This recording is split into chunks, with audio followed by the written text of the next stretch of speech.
Hi there, it's Ian again, Brotherhood Art, and the last time we had this room full of paintings, some very old ones, some quite new ones.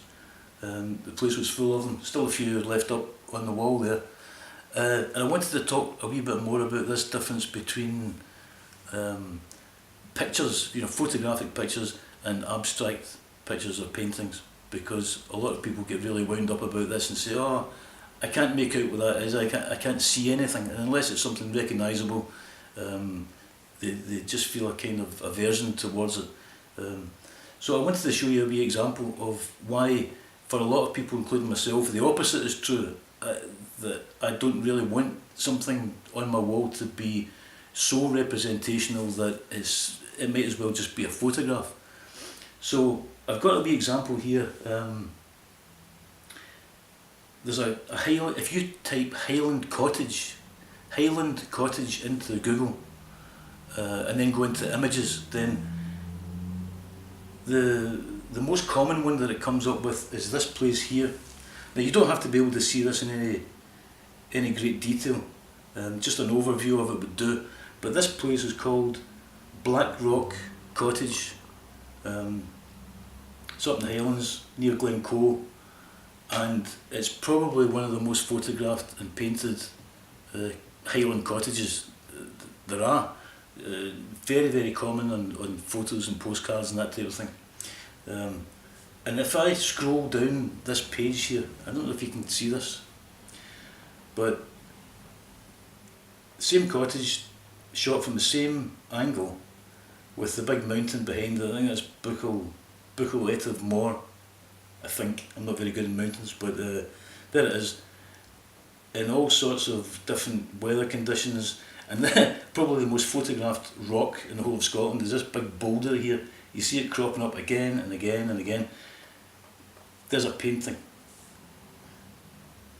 You can't tell from there which are paintings and which are photographs, or which are photographs that have been taken using special filters.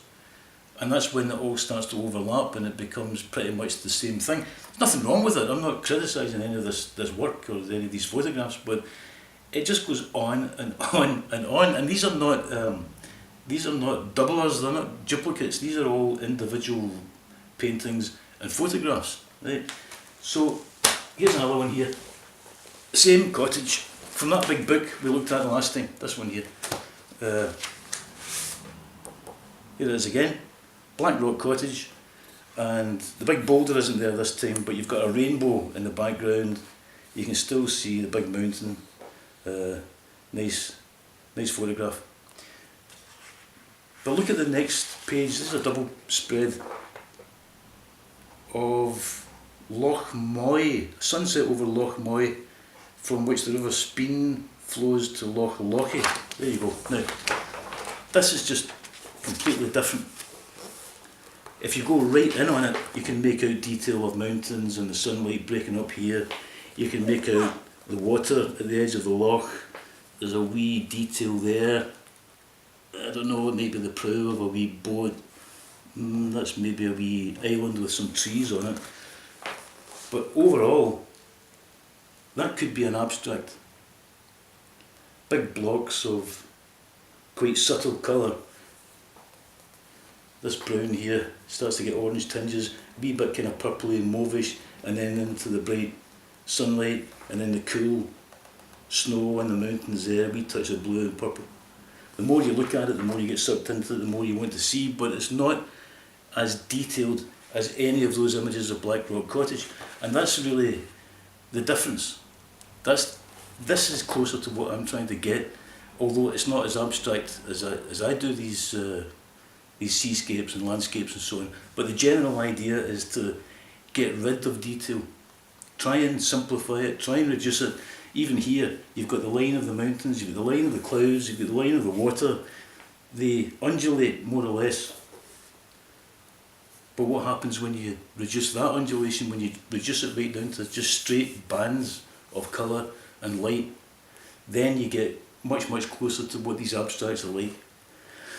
And that's what I want to talk. That's what I'm talking about in the blog post, is artists who exploit that tension between the real thing and the abstract and push it as far as it can go, which is a reason that a part of the reason why so many of these artists eventually went mad and committed suicide. So I hope you'll find it interesting, and we'll see you again next time.